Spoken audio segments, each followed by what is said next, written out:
Nếu là hoa, hãy là hoa hướng dương. Nếu là chim, hãy là chim bồ câu trắng. Nếu là đá, hãy là đá kim cương. Nếu là người, hãy là người cộng sản. Cái quý nhất của con người là cuộc sống và danh dự sống.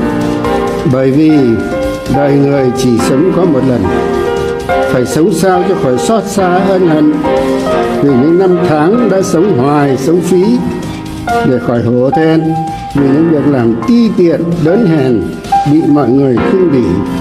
Để đến khi nhắm mắt xuôi tay, ta có thể tự hào rằng tất cả đời ta, tất cả sức ta đã hiến dâng cho sự nghiệp cao đẹp nhất trên đời, sự nghiệp đấu tranh giải phóng dân tộc, giải phóng con người, mang lại hạnh phúc.